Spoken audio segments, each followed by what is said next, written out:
Okay, so I've been kicking around for a little while. Hi, thank you for attending. Everybody here wants to be a director, right? That's why we're here? Do you have to hand out? I know I'm here, but I want to be an actor.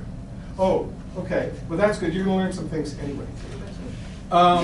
Why have I titled this Becoming an Actor's Director? Any idea? Become an actor's Yeah. director. Maybe like becoming a director that actors want to work with. There you go.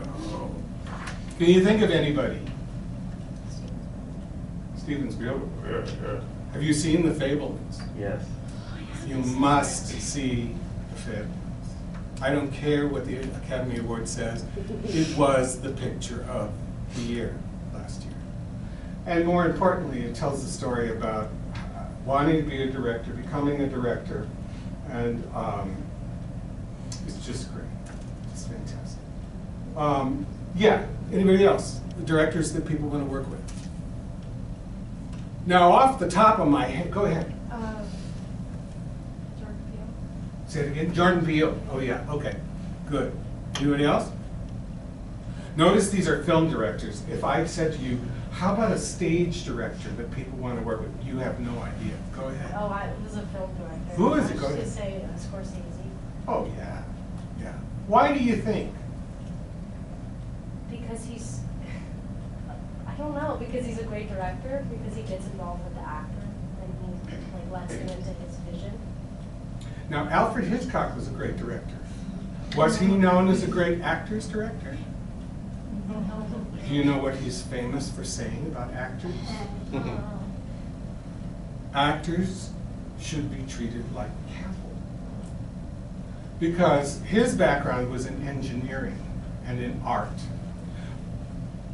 My premise is, oh, let's read your, Bob, read your damn premise. It's at the top of the piece of paper.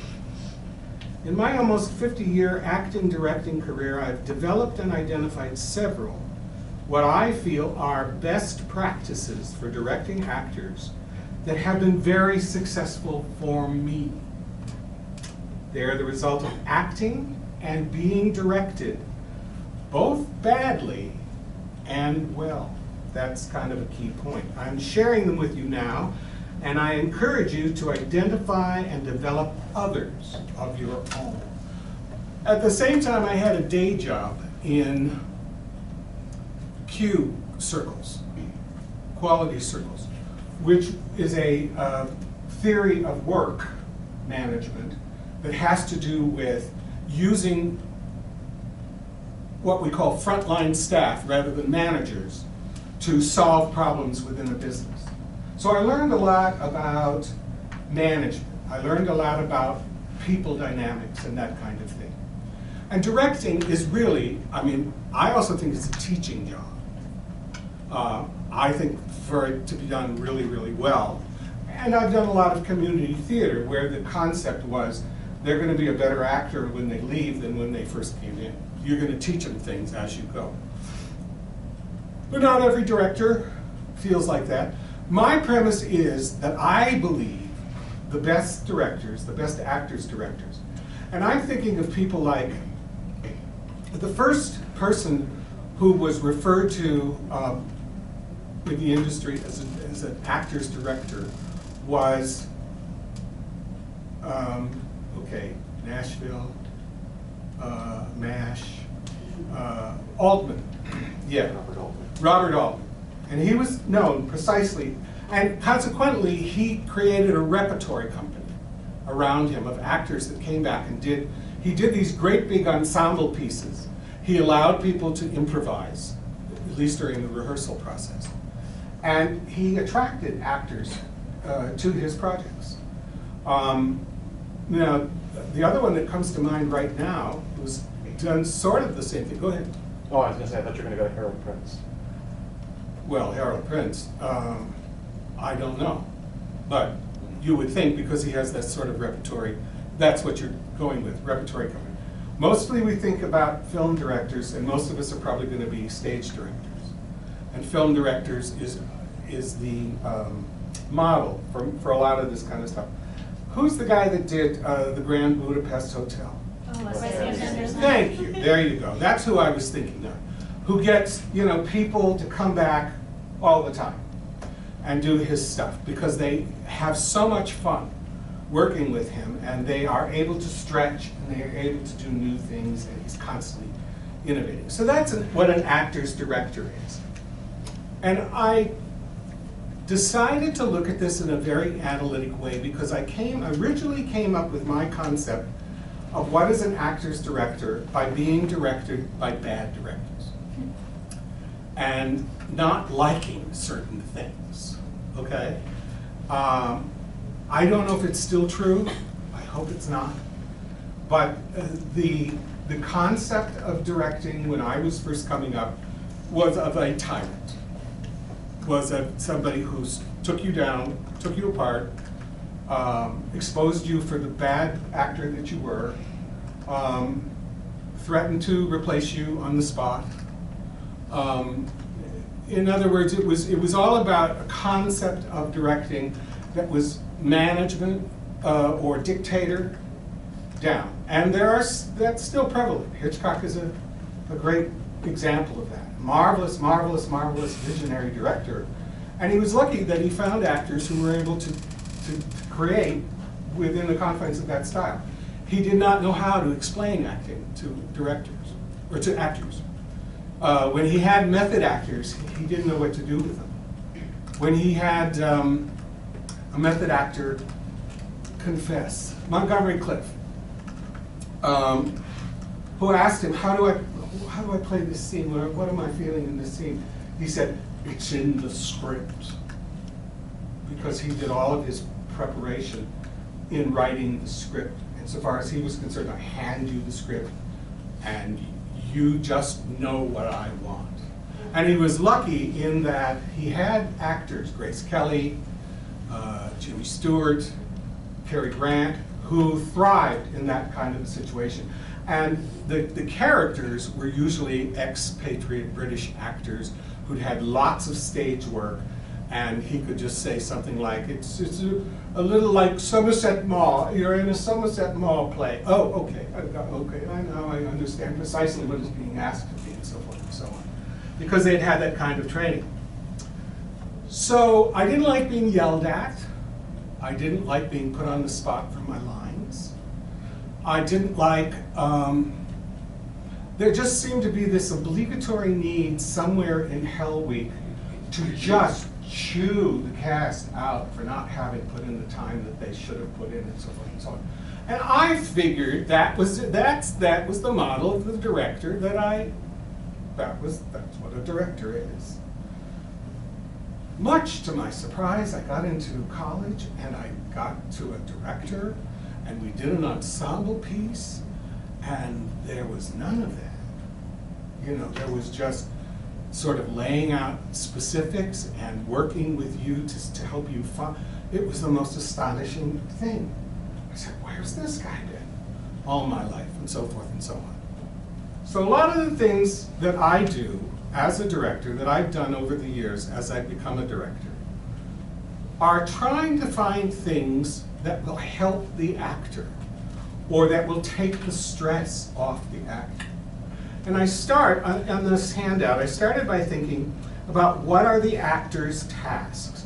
What are the actor's tasks? They're on the left. The first one that I've highlighted, audition, audition, audition. When you're an actor, your job is not really acting most of the time. Your job is auditioning and being rejected. And being rejected. I have a friend who I was in college with who, and it's a really, if I may tell this story, he was playing action in a summer theater production of West Side Story. You know, not action, he was playing Riff. A fantastic dancer, physical specimen, couldn't sing. So they got all the way to the final rehearsal, and he's trying to sing, when you're a jet, all the way from your first cigarette to your last dying day. And the director said, okay, we open tomorrow, I'm making this a choral number. So he had all the jets singing to cover the fact that the actor couldn't sing. Dance, terrific. Guy went to New York, got himself a voice teacher, started auditioning for everything. Audition, audition, audition. He was a white guy. If it was an all-black cast, he auditioned. He was a guy, if it was an all-female cast, he auditioned. He went to every audition he could possibly go to. He also worked as a stage manager. First, he got cast in the touring company of a chorus line, and I got to see him bring that into San Diego on the tour. And he sang the character. See, she really couldn't sing. What she couldn't do is sing, and it was very ironic. So he found his niche. But then after that, he turned his attention to stage managing. He became a stage manager. He stage managed the European tour of Miss Ain't Misbehavin'. And stage managing is a great way to go into directing. Several people, George Cukor, you don't know who that is, but a big director, a woman's director in the 1940s, started out as a stage manager. Stage manager is a really good jumping step into director, because you essentially sit by the director the entire time, take the notes, and at least in New York, once the show opens, the director goes to the next project and you become the director. And so it's essentially a journeyman's version of being a director. And he directed, he became a stadium show director. He directed the Jurassic show that came through the stadiums a while ago, and he directed the MGM Grand spaceship show a few years ago and so forth. Now he teaches directing at UCLA. And this was a guy who really couldn't sing. But man, did he know how to audition. I was always a chicken about audition. I hated auditioning. I loved it after my first 40 or 50 jobs when people started calling me. Because they knew what my niche was. They knew what I could do. They knew what I wanted to do and what I could do. So I no longer had to audition. They would just call me, say, I have this role, I want you to come in and do it. And I'd have to go through the formality of auditioning, but that's how that worked. So something you're going to learn as an actor is you will audition and audition and audition and get known. And hopefully get cast, and hopefully get cast a whole lot. The second thing you have to do is read the play. Develop a concept. Do some research, either of the author, or of the character, or of the period, or of some concept that the play is attempting to put across. Attend rehearsals. This is where you make or break your reputation as an actor. You make or break. You know, directors talk amongst themselves. And they call one another and say, hey, I'm thinking of casting so-and-so. Tell me what they're like in a rehearsal process. Tell me if I can count on them. Are they a flake? Are they committed? Are they responsible? Are they professional? Everybody gets sick. Do they call me in advance time to let me know what's going on so I can plan around it? Am I cooperative? Or when I'm given a note, do I fight it in a bad way? Make it into a personal, I disagree. In other words, problems and excuses. There's nothing worse than an excuse. Boy, oh boy. From the point of view of a director, there is nothing worse. Even the best excuse. Even the best excuse. The doctor comes out, the patient has died, and he walks into the family and says, you know, I had a bad day. It just doesn't wash. You know, if you're not there 100% of the time and so forth and so on. I had a stage manager when I was working for the Civic Light Opera of South Bay Cities named Steve Donner, and I call it the Donner Rule. And I was going to get to it later, but I'm going to go ahead and tell the story now. But he would always say at the first rehearsal, you have, No, sorry. I'm doing a thing, okay. Okay, sorry. He would always say at the first rehearsal, folks, it's California. There's traffic. We know there's traffic. We know you will be late. We know that will occur.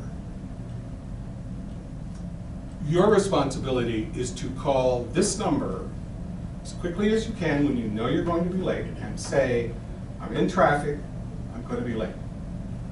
Now, in point of fact, it may have been that you hit the median and the tire went out and your mother is in the hospital and all these other things. When you arrive, we do not want to hear your excuse. You walk in the room and you say, sorry I'm late, traffic, and you step into the rehearsal, which is already underway. We don't care. Now at the end of the rehearsal, if you want to say, oh, my mother is in the hospital, and let's go have a drink and talk about those problems, because it's just a fun. But the director doesn't want to hear the excuse. The director has 2 or 3 hours and an agenda, and wants to get certain things done. And we know that there's a real human impulse when you first come in to share how you feel. You can't. Not as a professional. You have to just come in. No excuses, no flakiness. I tell you, the first time you do one of these things, you'll never audition again. And I've been blackballed in certain places because of some things that some people decided they didn't like about me, and I had to move my whole base of operation from the South Bay to the Riverside area because I did something a director didn't like, and he told all the directors in the South Bay, and I couldn't get work at Musical Theater West anymore, and I couldn't go to the LA Civic Light, I couldn't, so I moved to the independent, in IE. Thank you. Stay healthy. When you're in high school, you're like, theater is a party. It's fun, it's with your friends, and it's about doing the play, but it's also about having fun, and da-da-da-da. And so some days you party too late, you really don't want to go into the rehearsal, and you don't feel very good and stuff like that. As a professional actor, one of your jobs is staying healthy. Not only that, the higher up you become as an actor, they ensure the whole project based on your health. So your job is to not party and physically take good care of yourself in any way, diet, exercise, sleep. One of the most important things is sleep. So then, you have to learn the blocking. That's the first thing you learn. You have to do the costume fittings. You have to memorize your lines. Does anybody have trouble memorizing lines or struggle? How do you memorize? Well, in high school, I'd run it with my mom. Oh, good. I hope she'll always be with you.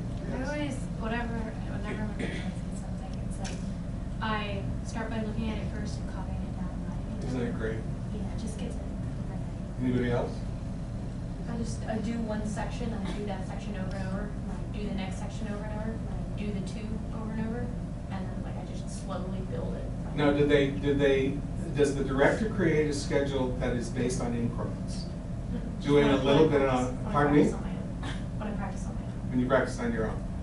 And do you have sufficient time to approach the whole script in increments before you come in? Is there ever a rule that the whole thing has to be memorized on day 1 when you walk into the theater? Have you ever had that experience? I've had directors that want the whole thing memorized, word perfect. Day 1, you walk in for the first rehearsal, you don't need to block. I can't memorize till I'm blocked. I have to get the movement associated. Precisely. Wait. Yes. That's one of the reasons that the blocking helps, because I'm standing here, I say the following. Yes. We had an experience in our theater company where we got given our librettos for our musical, and we went on break, and then when we came back, we had to have album. So you were supposed to use the break to do the memorization. Were you able to do it? Yes. Okay. Wow. Okay. I'm tech. You're tech. But yes, that happened. Does anybody tape their lines and leave a hole for the, or pardon me, tape the cues and leave a hole? Mm-hmm. I used to, back in the day, when I would drive to and from rehearsal, to and from my day job, the tape would just go, for weeks, through the run of the show. The tape would just go. And so it would be, I would read it, I would mouth my words, and I would say the cue line. And so that's a way to do it. Memorization is strictly rote. You know, it's strictly repetition, memorization, unless, has anybody here got a photographic memory? Do you? Do you? Do you? So you can look at a piece of text and just sort of know it? And know it verbatim? Word perfect? Fabulous. So I mean, like, not like so super photographic, but like I memorize visually. Like that's kind of like for everything, like tests and stuff. Like I always memorize visually. Do you think that's a technique you can learn or teach? Or is it just something innate to you? You kind of have to. You kind of have to have Just it. have it. Yeah. It runs in my family. Yeah. It runs in your My family? older brother and my dad. I have known actors who can literally look at a piece of paper and just know it. Oh. And I mean That's impressive. ver- Really. verbatim, word perfect. I've never been that active. I've never been that active. I remember I used to go to the tapings of Golden Girls back in the day. And I had already seen Estelle Getty on stage in Torch Song Trilogy, and I just thought she was the best, who played the old lady, Maria, was that her name? I don't remember. Rose? Rose, no, Rose. Rose Bliss. No, B. Dot- Arthur's Dot mom. and Sophia. Sophia. Sophia. See, look, and as you get older, you know, there comes a time when you can no longer remember stuff. And you have to know to step back. And I've cast actors who were past that time and had to go off after the first rehearsal into the wings and cry with them because they couldn't remember the line. Joke about Spring Byington, when she got old, she was fabulous on stage, but once she got off stage, she didn't know where the hell she was. So she had somebody who would push her through the door stage right. She'd go on stage, she'd do the scene, she'd go off, and she had somebody catch her at stage left and take her to wherever she had to go. I used to watch Estelle Getty, who had done stage. She had done Torch Song Trilogy with Harvey Fierstein. And so then I went to see the tapings over at Bryn Mawr of the Golden Girls. And this was several seasons in. And she had gotten to where, and they, almost every take had to stop tape and have somebody come up and put the book in front of her. And the other actors, who, I'm sure they adored her. I'm sure they adored her. Would do this.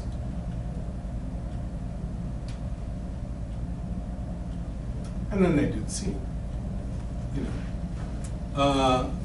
So yeah, memorizing, it's a trick. Taking notes. So at a certain point, you get notes. I was judging a kid at a drama contest 2 weeks ago at Fullerton College, and she didn't slate. You know what slating is? Yes. Yes. Oh, good. How did you learn? Did somebody teach you? We have to, our director. Oh, isn't that nice? Well, she got up, she did a good scene, but she didn't slate. And I said, do you know how to slate? She said, no. And I said, okay, well, let me tell you. And I explained how to slate. And she kept going, oh, I'm so sorry. I'm so sorry. Oh, I'm so sorry. I'm so sorry. I'm so sorry. I didn't know. I'm so sorry. It's like an excuse. I'm so sorry. And I said, no, no. When someone gives you a note, you say, Thank you. that's all you ever say. If you have something else to say, what you may say in rehearsal is, I'd like to speak to you about that offline. Or I'd like to speak to you about that after rehearsal, not in front of the rest of the group. But the correct response is thank you. And that's something a lot of actors apparently don't know. It's important to work offline. I don't know about you, but there's only so much that can get done within the rehearsal process. You have to make friends with somebody in the cast that you can work with on the weekends or outside of rehearsal, that you have to do your homework. You have to do the work at home. I have a lot of actors that say they only memorize when they come to rehearsal. They only work on the memorization when they come to rehearsal. That is not when you work on your memorization. No. So you get help offline. 12, acting versus feeling. What am I talking about? Separating your that acting and how you do it. Kind of. So like when you method act and you like really feel to be the character and not taking that home and like having that affect your own personal life. I just want to build on top of that because I love method acting. I think you don't want to be acting on stage. You want to be that character. You want to transform your current mind to the mind of the character. And during the time you're on stage, you're not yourself. You are that person. When you walk out of that theater, you can become yourself again. Okay, I agree with that 100%. The trick is, the method is really a rehearsal technique. The exploring of the sense memory and the exploring of the deep down things you need to feel in the book. Now, if you can then go into it and it's completely justified and righteous and valid if you're able to have that experience on stage. But for example, Dustin Hoffman wanted Laurence Olivier to drill his teeth when he made Marathon Man. And Laurence Olivier, who at one time was thought to be the greatest actor in Britain, said, "Why don't you just act?" And the idea is, when you get your teeth drilled, remember that. That's a sense memory. So that when I act drilling your teeth, you can feel it and make it happen on stage. So it's a thing that you relate to. What I say to a lot of actors is, I really like what you're doing, but I'm not getting it. And they say, well, I'm not feeling it. Well, it doesn't matter. When you're on stage, the audience has paid a ticket to see a show, and they don't really give a shit what you're feeling. Or if you're not feeling it today, there will be, I've done shows that last 4 years. I've done hundreds of performances. And there will come days when you do not feel it. There will come days when you step off to the side of the set and throw up into a trash can. And for those days, you have to be good enough to know, to remember what the sense memory is like and fake it. So, wonderful to feel, if you can. That's the supreme thing of acting. When you're there, when you're in the moment, and it's just clicking like crazy, and you're totally there, it's great. You won't always have that ability. So you have to have a backup, and that's acting. Our theater space does. We're not allowed to do method acting. Well, how would you know? Well, it's like we're not. She doesn't teach it. She doesn't talk about it. So Okay. she's in the times that she does talk about it. She said, "Don't do it." Yeah. What we learned is like Meisner. Well, that is kind of one Yeah. take on the method. So we learned the Meisners. Good, okay. Well, the methods are all really good. Down at the bottom of this thing, you'll notice that I referenced you to The Method by Isaac Butler. And you will notice that at the top of the director's tasks, I've put study the method. It's important to understand the method. There are multiple methods. Everyone who taught it differently. The book, The Method, talks about the difference between the various schools of the method. Listening is the best thing you can do in acting. If you're really 100% in the scene.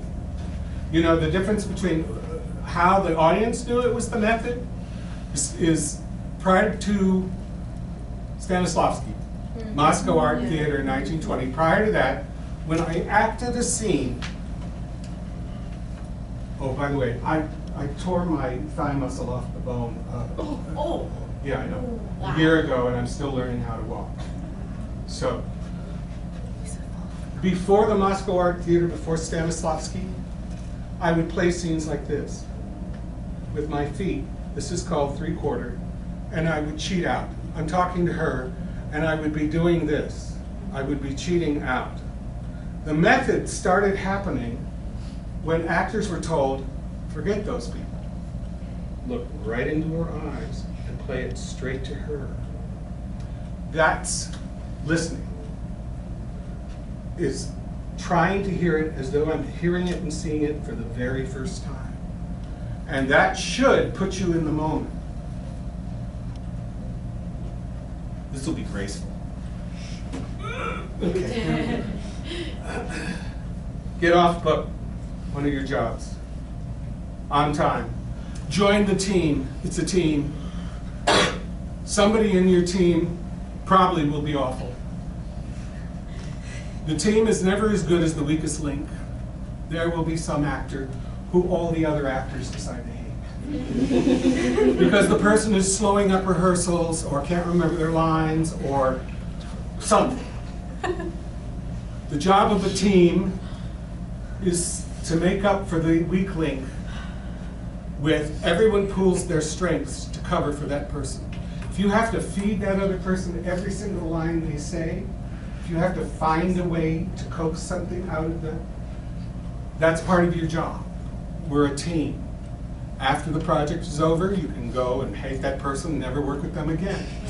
But when you're in that situation, the job of the team is to make the lowest, worst actor in the group look good. That's your job. Promote the project. I won't go into it. Hell Week, stay healthy. Create and or learn the makeup. Preview, add the audience, own it.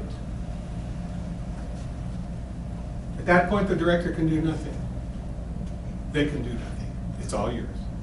You own it. You know, once you're in front of an audience, after the preview, where I've said, okay folks, you're the nice audience, so be nice and like this show. But after that, everybody else has paid the money and they want to come in and see a show.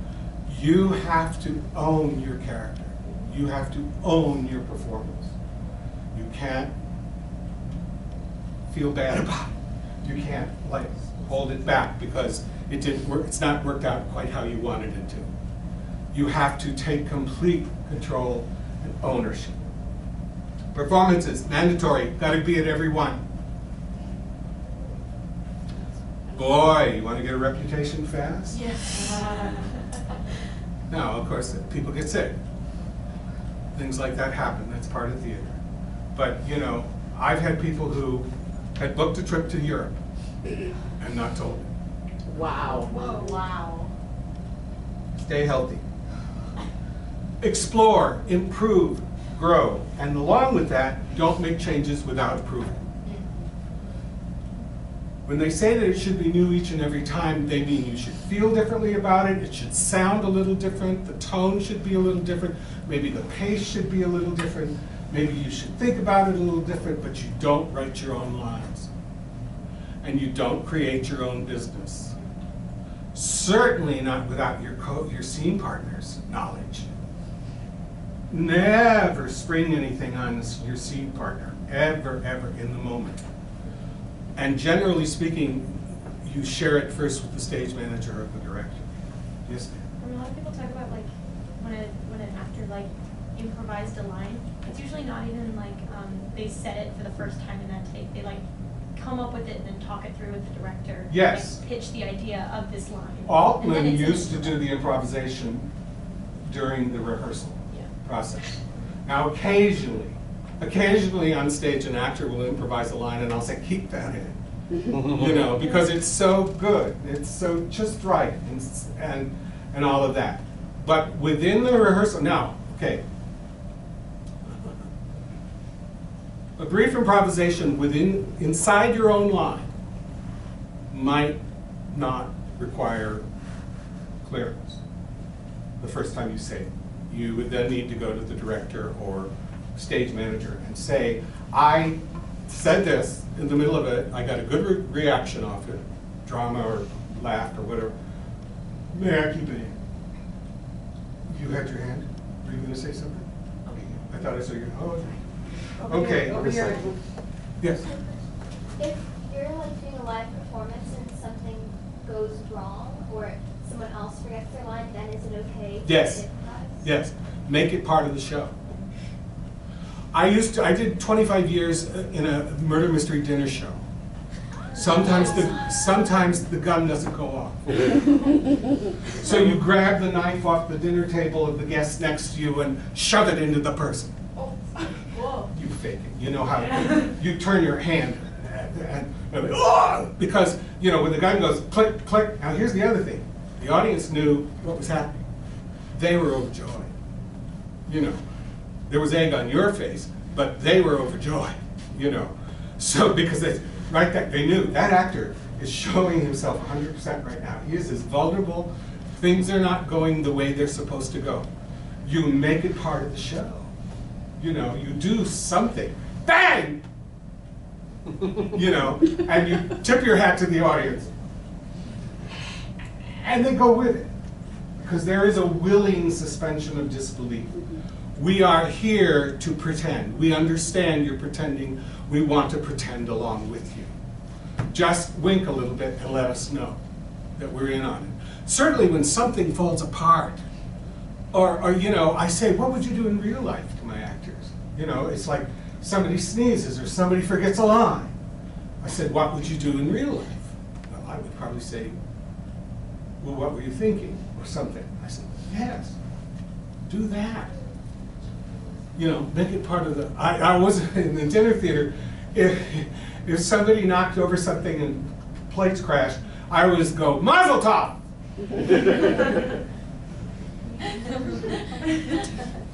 Complete the run, all the way through. We started at 1:45, it is now 2:30, that's good time. So those are all the tasks that I had to learn as an actor, that you've had to do and learn as an actor. So going over to where it says director's tasks in the right-hand column, I would say you study first, you study directing, and among other things you study, you look at other directors' work, and you read about other directors' work, and you read about the method, and you learn how all those things work. By the way, you know how you get your first job? Say it again. Yes, and you ask.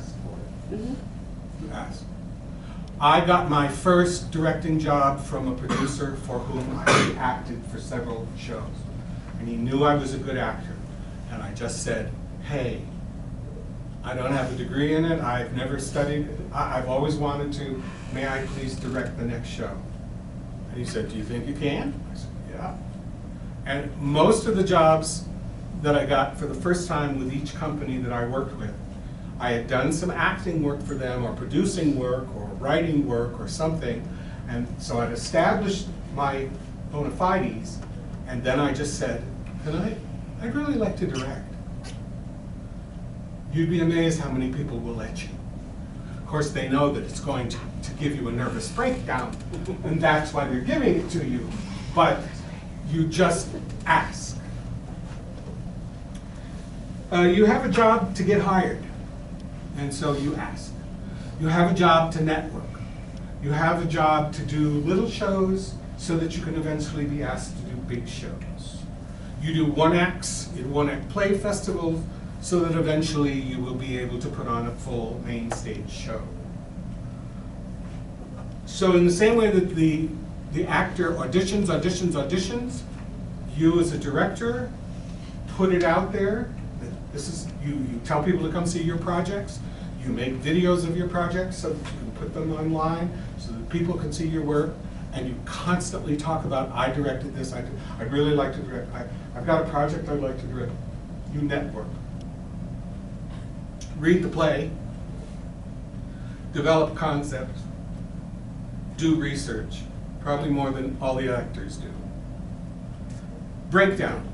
You know what I'm talking about? Have a nervous breakdown. Yes. Yeah, no, that's at the end. Oh, okay, got it. When you have a long script, most scripts are about somewhere in the neighborhood of 67 pages. Okay, and typically one page is about a minute of stage time. So strange how it always turns out to be 2 hours. First act is an hour and 15, second act is 45 minutes. It always turns out, so then maybe each page is 2 minutes. But you kind of think somewhere between 1 and 2 minutes. So what you do is, what I do is, I make a Spreadsheet. Does everybody know how to do a spreadsheet? Yes. If you don't know how to use Excel, you need, or some kind of technology where you do spreadsheets, Google spreadsheets.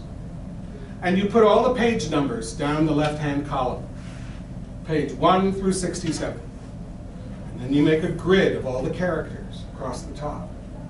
You make an X for each page that has what character on it. So you go through the play and you understand which page each actor's on. That's the first breakdown by character, breakdown by page. Then you group them into entrances and exits which define beats. So character A walks in, the beat has started. Character B walks in, the beat continues. Character A or B leaves, stop the beat. Usually, in my experience, about 6 pages. I divide the play. Now, most of the plays that I get are not divided into scenes, they're divided into acts. This was a 3-act play, I made it a 2-act play, because nobody does 3 acts. So I make 6, usually about, sometimes 1 page, sometimes 3 pages, sometimes 12 pages. But I break it down into beats of this group of people, this pair of people, this one person, this. I create these beats by groups. And then I set up a schedule. And I set up a schedule with this premise. I never call anybody unless I'm going to actually work with them. That is the first thing you do as an actor's director. You never, ever call an actor to sit in the house and watch. You never, ever do that. Why? What's going on? Our director will be like, all cast called, and then like a bunch of us will be like, for like 2 hours I know. staring at the stage. I know. Yes. I one time I was called from 3:30 to like 8:30, I think. And Yes. I sat in the lobby the entire time. Yes. Like I didn't work. Yes. There were times where I was called and I just sit because she would go over scenes over and over trying to fix it the way she wanted, and then when I wasn't called, she would use somebody else in my spot. Oh. Anybody else? I have a question. No. Sir. In the professional world, when an actor is called, do they get paid per hour? Do they get paid per performance? They get paid a flat, it depends. If you're talking about a star, they've negotiated for a flat rate. If you're talking about an equity actor or a union actor or a day player, they will, usually there's a scale, and it's usually a daily scale. And then there's an overtime scale. Jack Lemmon made one of the best remarks I've ever heard. A guy from a magazine sat in the trailer with Jack Lemmon, who was working on, I don't know, The Odd Couple or something, and sat all day with him, and he never got called. And at the end of the day, the assistant director came in and said, okay, Mr. Lemmon, we're done, you can go home. And the writer said, my God, does this drive you mad, just sitting here? And he said, oh, no, no, no. I give them the acting for free. This is what they pay me to do.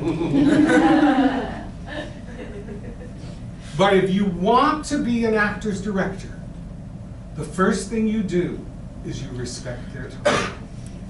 And you never, and don't go back and tell your teacher that the man at the thing said that you blah, blah, blah, blah. The first thing that you do as an actor's director is you design your rehearsals. You do the big scenes or the critical scenes first. You start with the beats that have all 12 characters.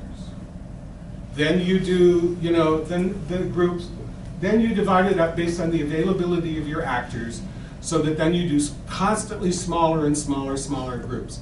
Ideally, every character has at least 1 2-character scene, so that you can come in, they can come in and you work on that scene as though you're working strictly, doing just scene work.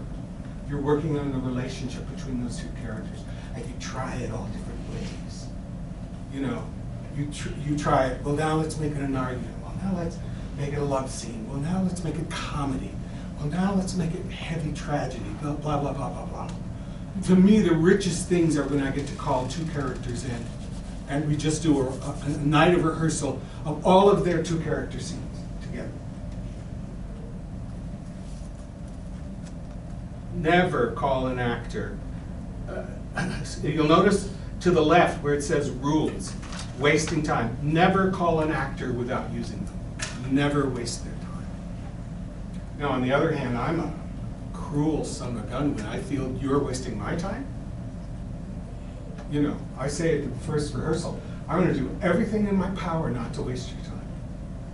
And you will not come in and tell me about your mother being sick at the beginning of the rehearsal. You just won't. You can tell me about that later, but if I've started rehearsal and you're late, you're not going to stop the rehearsal to get our attention to deal with your emotional situation. I'm sorry, you're not. That's the Donner rule. Late, excuses, no. I never repeat myself. Did I mention I never repeat myself? So they come in and go, where's Tony? Oh, let me wait until everybody gets here. Next actor, where's Tony? I'll tell you when everybody gets here. Where's Tony? I'll tell you when everybody gets here. Otherwise it would be like this. Tony's home with strep throat. Where's Tony? Tony's home with strep throat.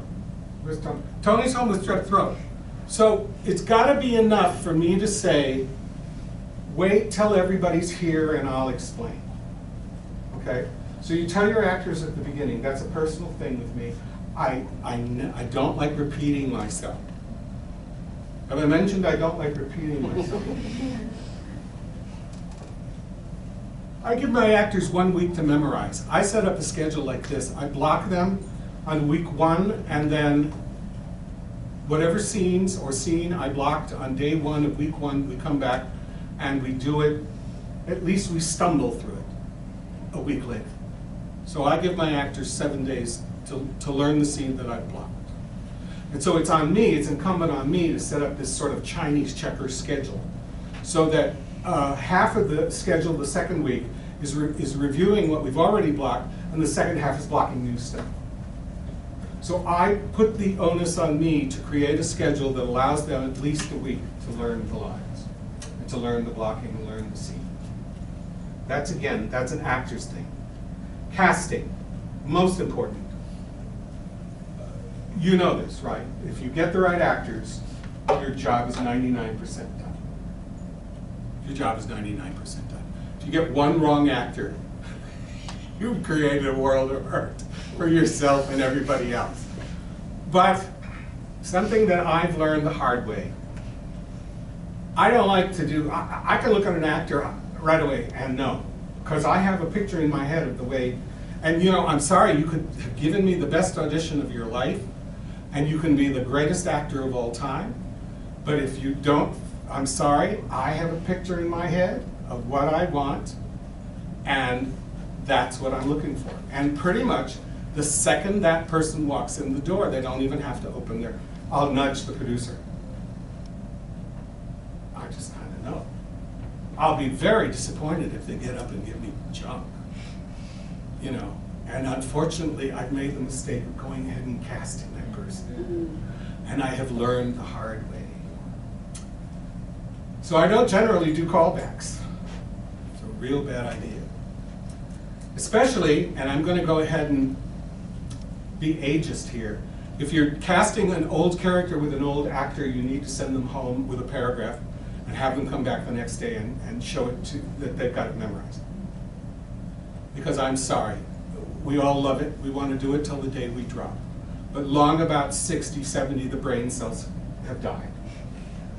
And I can't tell you, at least I can tell you that on at least 3 occasions, I've had to step into roles because actors didn't remember their lines. They looked perfect, they were exactly what I wanted for the role, and they couldn't remember. Now, I'm not saying that's just older people, that could be younger people.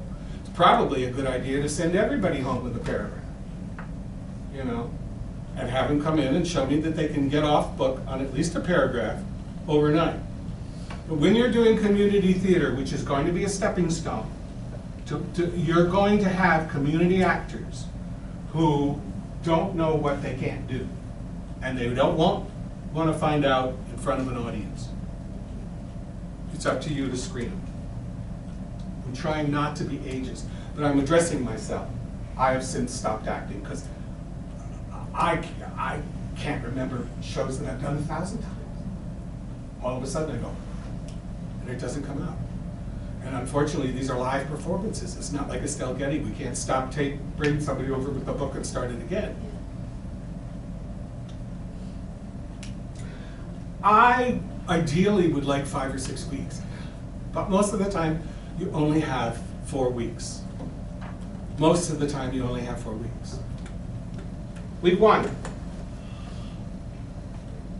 read through. Well, of course, you read through, you discuss. I start blocking pages right away, 6 pages a day. I do, when I give blocking, I have them do it at least 3 times. 1, 2, 3 times. It's usually a 6 to 10 minute scene. 1, 2, 3 times, just to reinforce it. Why did I put the slash? Oh, when I'm done blocking a scene, I put a diagonal slash through the page number. Are these the kind of books that you work with? When it's a straight play, yeah. Does the teacher have a bigger version? Do they have a notebook version? Okay, a lot of times, this is what I work off. Okay. Obviously, if it's a musical play, that's different. You have a score and you have generally you have an 8.5 by 11 script. But a lot of times when you're in community theater, you're working off of Samuel French or a dramatist's script that looks like this. And I use this. I use the same. My stage manager gets the online 8.5 by 11 copy so he or she can make notes in the margin. And generally speaking, there's always an 8.5 by 11. They usually send you a printed copy of it in the package. But I work off of this. And how I know is I block this page is I draw a line through it, the page number at the bottom. I draw a slash. So that's because I won't remember. Costume fittings in the first week. Weeks 3 and 4, review, work beats, block new scenes, adjust blocking. Now, I said that we block the thing on the first Monday, and then the next Monday we come back and you're off book. Okay? Here's a couple of things that I do. 1, it's a 6-page scene, presumably. You're off book. It's a week later. First, read it for me again. Don't put the book down and show me that you have it memorized. That's not what I want you to do. I want you, just before the final test, I want you to reread the exact words the playwright has written. I want you to have a refresher before the pop quiz. Then something that I do is, okay, this is a 10-minute scene. I'm going to go into the lobby. I'll be my trainer. I'm going to go and smoke one, and you guys do the scene without me watching. You guys stumble through it without me watching. That way, when I come back in, you're all warmed up. You've done it. You've had the opportunity to say to your fellow actor, gosh, I forgot, do I move over here now, here? So as a group, you've started to create a team that's helping each other. And I've taken the pressure off of you to, walk in at 7:30. I start all my rehearsals at 7:30. I'll tell you why in a minute. Walk in at 7:30 and, okay, stand up, do the scene. I would never put an actor into that. I want them warmed up. I want them to have reread the text of those 6 pages, and then I want to leave the room and let them work it out for themselves, and then I say, are you guys ready? Yes, we're ready. And then I come in and I look at the scene. And then we do it at least 3 times. And now I've started to give notes. Do you see how that takes the onus off the actor to be able to be a person and not just a dictating machine? That's being an actor's director. So, number 11, under the director's thing, read, work beats, block new scenes, adjust blocking, revisit the text, and call out paraphrases. When an actor, this is how I catch them. Say, okay, now read the text. And some actors will do this, but then they'll put their eyes up on the ceiling and they'll say their words. And if they get so much as a the or a the or an a wrong, That's where I get mad. I want you to read the text. I know you know the gist. I know you can paraphrase. I want you to read the text. That's the point of this exercise. I know you think you have it memorized. You don't. And I will catch everyone. If they try to do it, I will catch them and say, no, read the text. Consequently, most of my shows are word perfect verbatim. I would feel completely comfortable. And I've worked with the author sitting to my side. And I would feel completely comfortable with the author in the room. Shakespeare, you have to prop him. By the end of week 4, you're off book. Hell week. Now, my hell weeks are pretty unhellish. I send the actors home a lot. We run the acts. Monday, Act 1. Tuesday, Act 2. Wednesday, both acts. Thursday, costumes. Friday, let's say that the first day is going to be Saturday. Friday, go home. Rest. I'd rather have you rested than exhausted. Come in and do the play. If I can give you a day off before the show opens up, I will do it.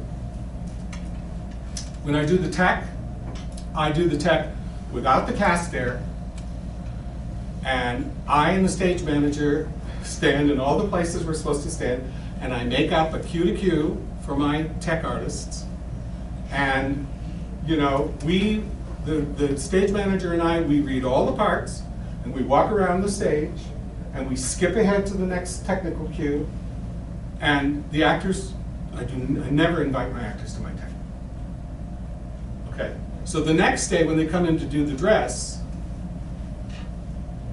they hit their marks, the lights go on, we're fine. I give the notes to the technical people. If I have to, I give the note about find your light, and so forth and so on to the actors. Hell week, run the acts. You have to protect yourself. You have to delegate. The worst thing is to get hired as a director and find out that you're also going to be doing the job of the producer. That you're going to have to schlep to the costumer for the fittings, and you're going to have to schlep the costumes back at the end of the show, and so forth and so on. So now I've learned to be wide open, to have my eyes wide open. And I have to have a crew. And a lot of community theater, you know, the only person they pay is the director. And you know why? They have a person called producer who sits on the board and makes sure you don't do anything that the board wouldn't like. But in terms of, I mean, I've painted the scenery, I designed the scenery, I designed the light plot, I've gone to Long Beach and picked up the costumes and brought them back for the fittings and blah, blah, blah, blah, blah.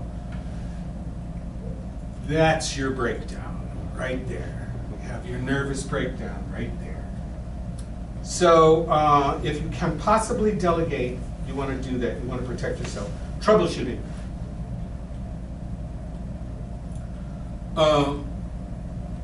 Hopefully you won't, but probably you will. The night before you open, have something that you have to address. Have a problem that you have to address. I will say generally it's an actor who can't remember his or her lines. So on this particular show, an inspector calls, which was the last show I directed before the plague, directed this in January 2020 at the Westminster Community Playhouse. And I had a wonderful actress who looked just like what I wanted, and I spent the note time after the dress rehearsal crossing out her lines. I crossed out half her lines. I paid attention to the lines she couldn't remember. I paid attention to the lines she could remember. I decided the lines that had to be said, and I sat everybody down and I said, okay, we're now cutting lines. And we cut them. And she was able to provide a performance without having to stop. Now, you're not allowed to do that. You're not allowed to do that. The law says you have to do every word of this play precisely as how it was written, unless you write a letter to the author or the publisher and say, I want to make the following cuts for the following reasons. But I'm not saying that it's an excuse, but I'm saying is, you know, it's on you to make the show happen. It's going to become a choral number. You know, it's not going to be a dance number anymore. I've had a director who yelled down, if you can't remember these lines, I have another actor who can come into this role overnight. You create the tech cues. You create a cue to cue. You do tech for one day. You do not invite the cast. On the week of Hell Week, I type the notes. I never make the actors wait after. At the end of a full rehearsal, particularly a full dress rehearsal, hang up your clothes and go home. Hang up your clothes and go home. I type an email to everyone, column over here with the name of the person, the page number, what my note is. How I do my notes, do you see this? Let's see, what does it say? The inspector says, she kept a rough diary of sorts, and she said there that she had a long way to go to be quiet and remember, quote, just to make it last longer. Now, most of us have been taught to sit in the darkness or with a little pen light or something and write these notes. Sally, I need you to say it this way, or something like that. Which means that for the period of time that you're taking that note, you're not watching. So what I do is, I follow along in the book and I just put an X at the line where I want to give the note. And you'd be really surprised when you get time to do notes and you go through and you look at the X and you look at the line, all of a sudden the note will pop back into your head. You will not have had to write it out. Or you will say, okay, there's something going on right at that spot. Do you know what it is? You're glitching or something, or you're upward inflecting, or you're swallowing the line, or you've forgotten the blocking that's attached to that. So I, as a director, do almost no notes. That's my note. Use that X next to those words. And it speeds up my process. The last week of rehearsal, I typed those notes so that it would say, Inspector, page 33, line, she wrote it in a diary, ... note.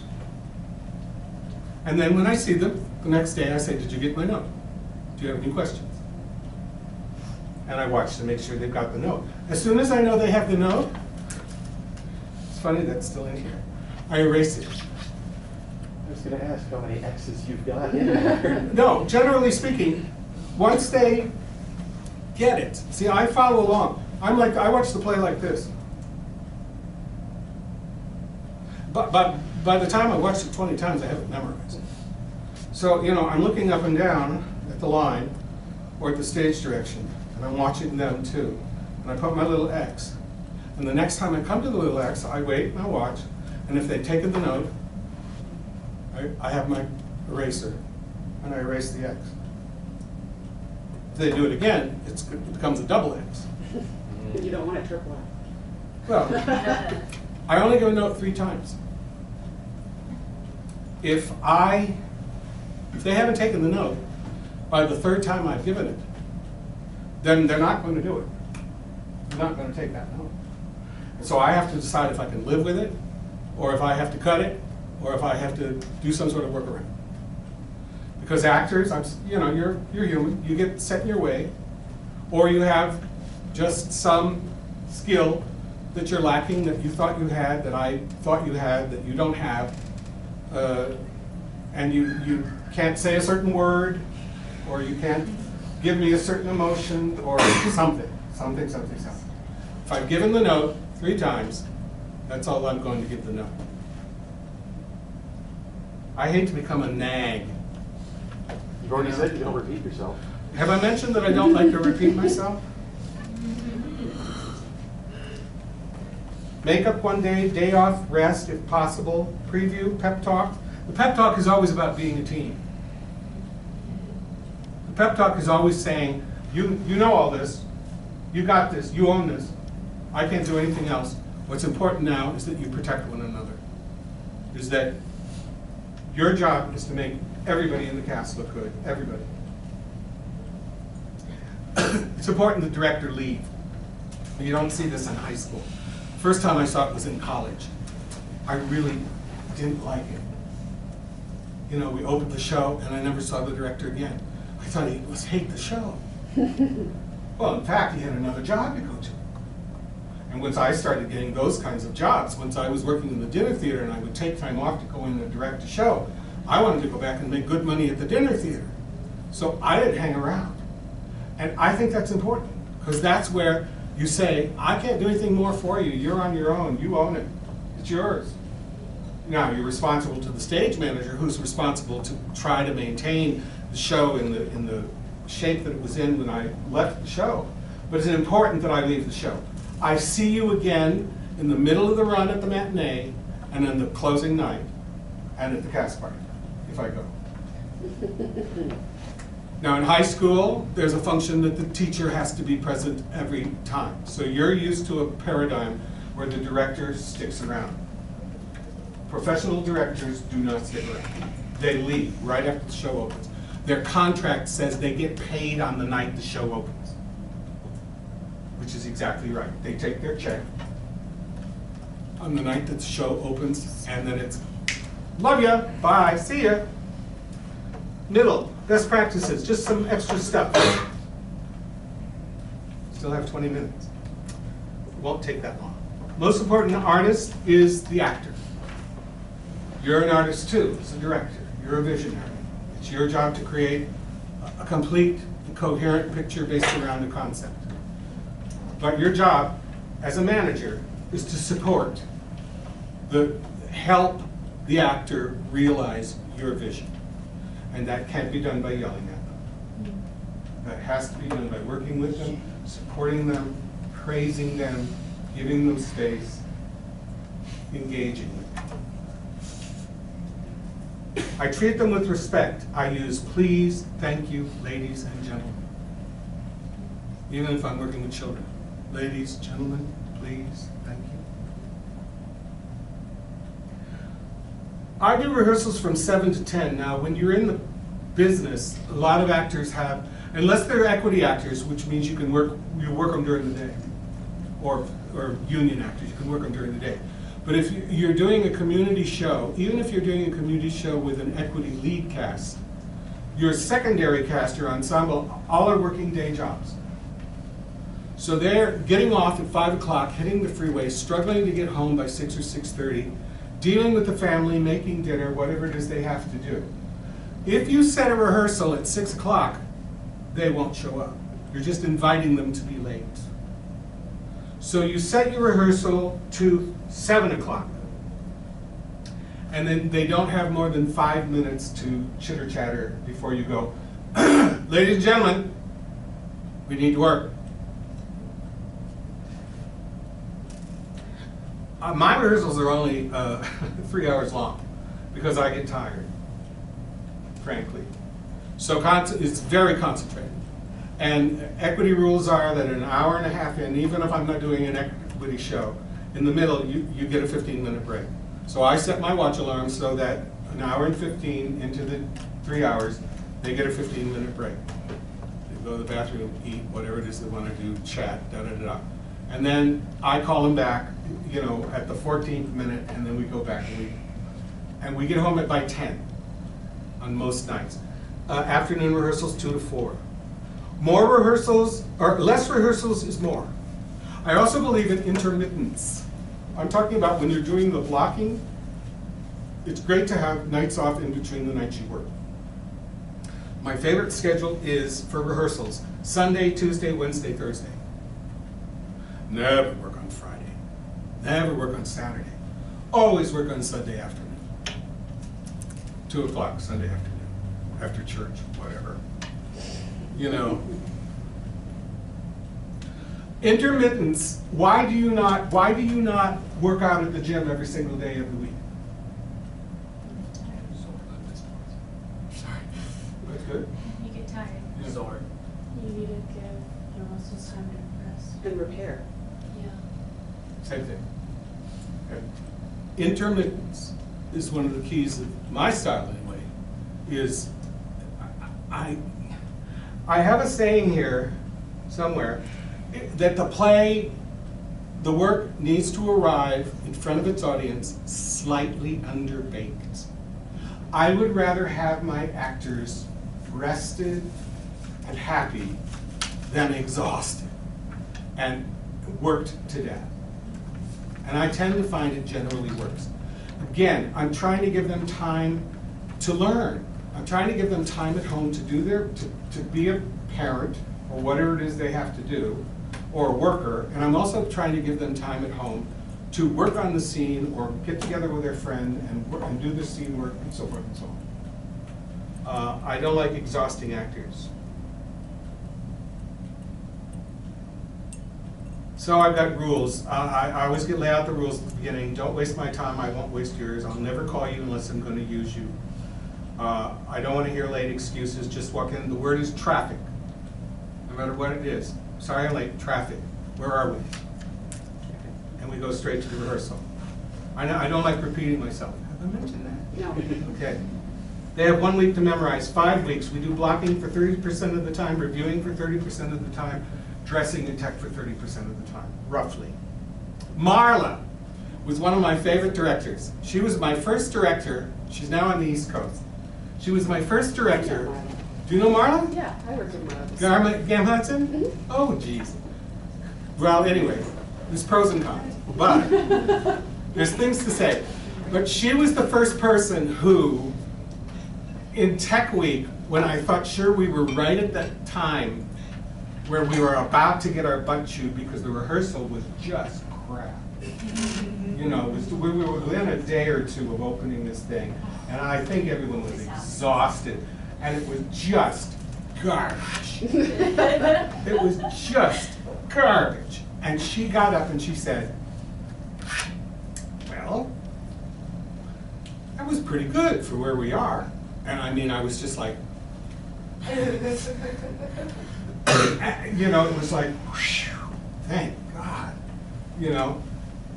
She says, I think we now know where we're at, right? And I think we now know what we need to work on, right? And it's nothing I can do, really. So I appreciate the effort, and you did a really nice job. The other thing one of the other things she was famous for doing is she would write notes in the dark, and then she'd get them to read them, and she'd say,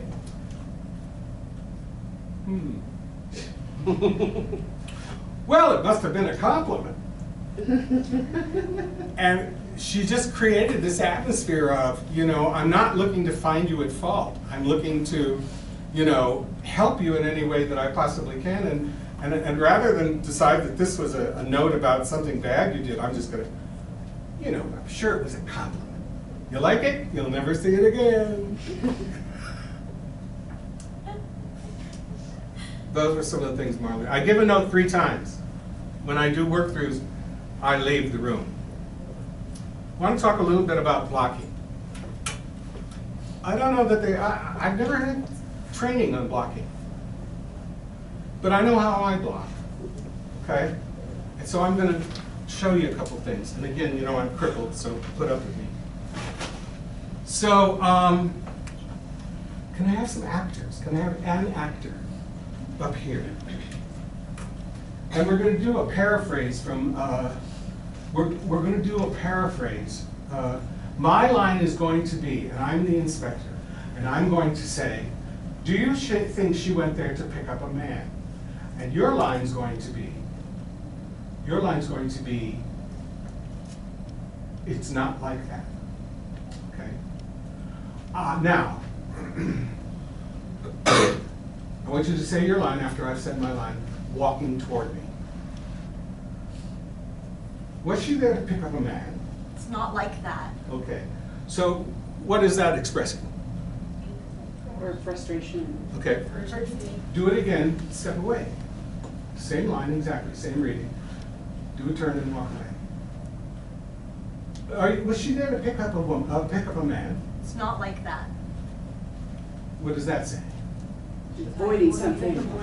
Okay, same line, same exact situation. Do a figure 8. Was she there to pick up a man? It's not like that. that was pretty good. Do a figure eight over here. In other words, do a figure eight here. Okay, let's do it again. Was she here to pick up a mat? It's not like that. Oh no, on the line. Move and talk at the same time. Was she here to pick up a mat? It's not like that.